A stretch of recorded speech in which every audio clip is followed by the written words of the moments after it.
Які перспективи війни в Ірані? А ще чим взагалі загрожує ця війна Україні? Чи нічим взагалі, окрім того, що нам можуть припинити надавати ракети для ППО, які потрібні самому Ізраїлю і Сполученим Штатам?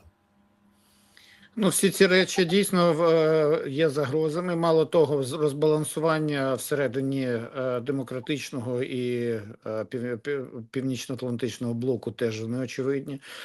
Причому вони існували давно, і якраз тут є країни, які усвідомили всі загрози від новоствореної, точніше відновленої вісі зла, в яку тепер входить там Росія, Іран і Північна Корея, і Китай майорить за їхніми спинами, то тут якраз більшість європейських країн уже зрозуміли, що особливо північний блок, так, які там від Британії, країни Скандинавії, Фінляндія, Балтія, Польща тощо, вони розуміють, Франція та ж сама, хоча Франція намагається там балансувати, Німеччина, вони розуміють, що ситуація така, що тут сіві спасем парабелом, да, хочеш миру, готуйся до війни. Іспанія, вона вважає, що вона в безпечній зоні. Ну, я так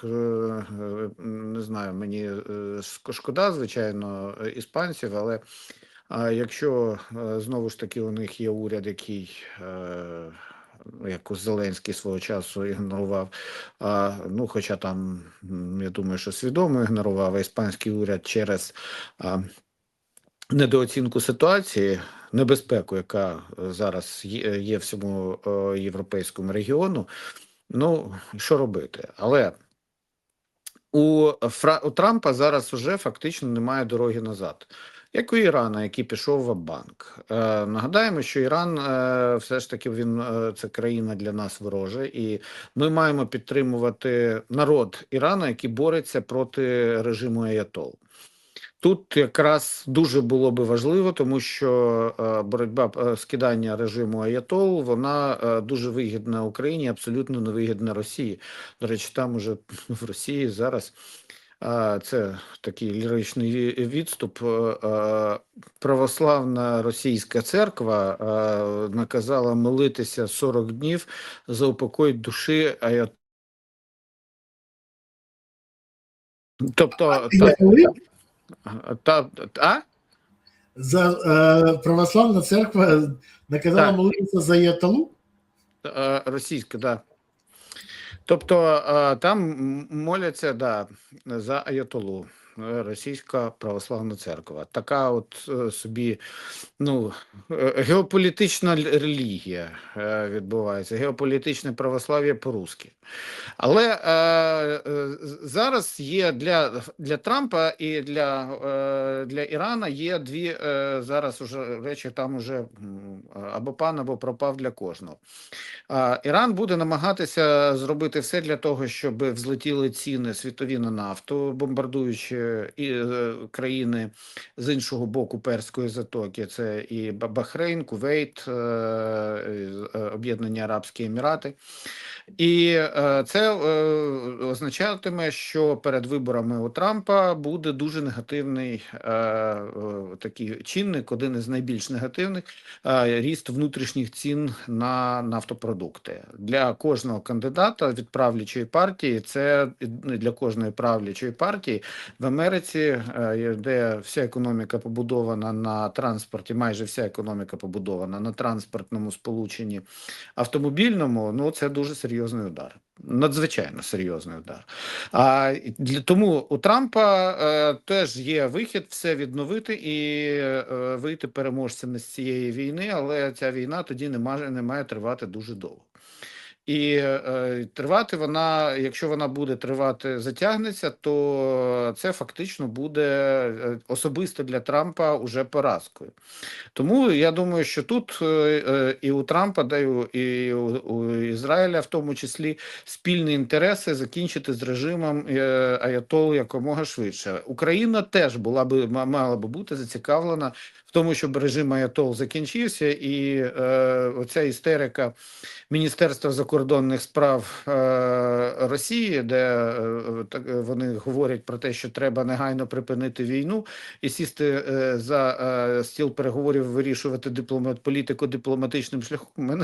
Я б, чесно кажучи, я сміявся хвилин 5 просто, не зупиняючись, коли читав це офіційне повідомлення МІДа Росії. Ну, власне, тут я вже навіть не казав, що ви все на себе в дзеркало бачили. Я тут уже називаю це водка дипломатія. Тобто вони настільки вже в неадекватному стані, що не можуть навіть тверезо оцінити власні заяви і як до них будуть ставитися після агресії проти України.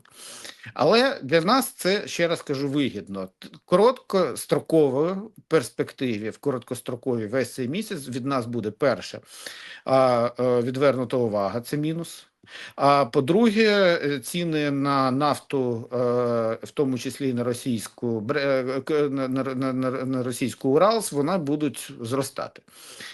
Це теж мінус. Але підкреслюю, якщо Трамп достатньо буде рішучим для того, щоб завершити всю цю історію перемогою для себе, то тоді це буде дуже тимчасовий крок, який потім закінчиться тим, що навпаки на ринку буде багато нафти. Правда, у США є багато можливостей, в тому числі там, ну, навіть не тільки підключати Венесуелу, але і за рахунок власних запасів, якщо буде зовсім критичний ріст цін на нафту, збивати ціни на світових ринках. Тому у нам зараз важливо в цій ситуації показати себе, по-перше, зваженими і допомагати стати корисними для всього світу, демократичного світу, який зараз бореться із віссю зла. Я не говорю навіть про Сполучені Штати, я говорю радше про звернення Кіра Стармера для того, щоб Україна надала технології і поділилася досвідом, як боротися з іранськими шахедами. І це для нас вікно можливостей, тому що ми маємо показати... Чекай, якраз як цю тему хотів окремо проговорити, я поясню чому.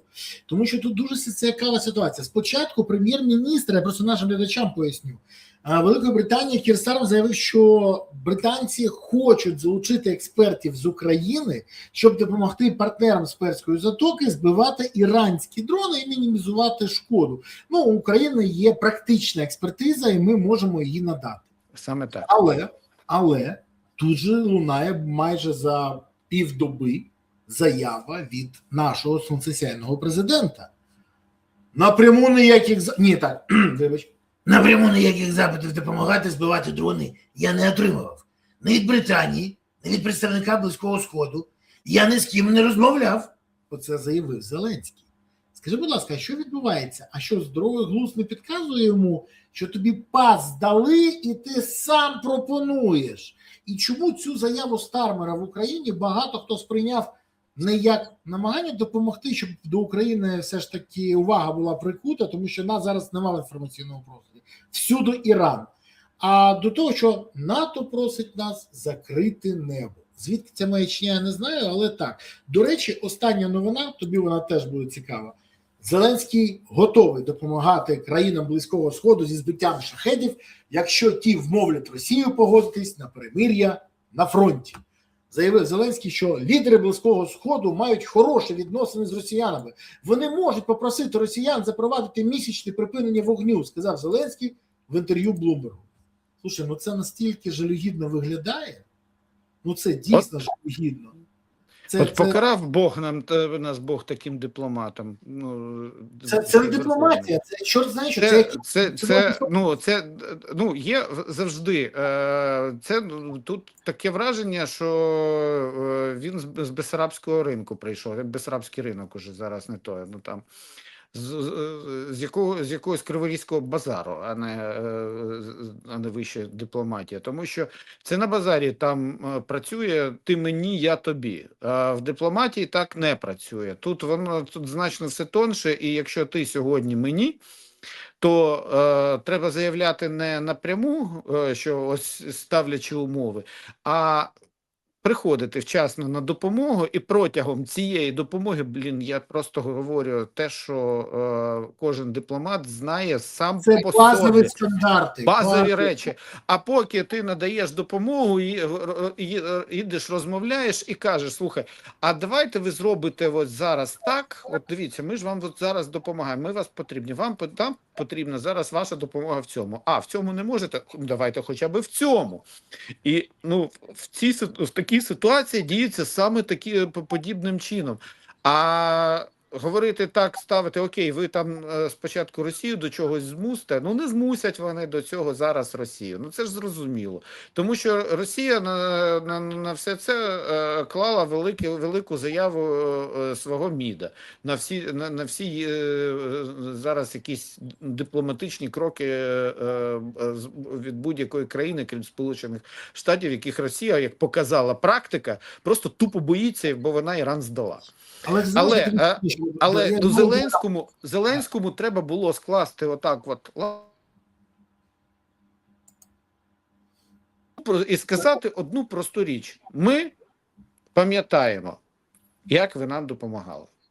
Ми пам'ятаємо кожну ракету, яка була нам надана.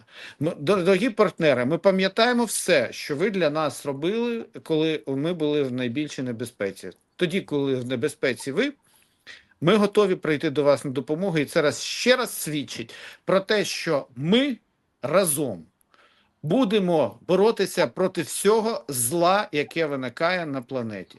Ми тільки разом можемо перемагати. Ми тільки разом можемо перемогти зараз Іран, а завтра Росію.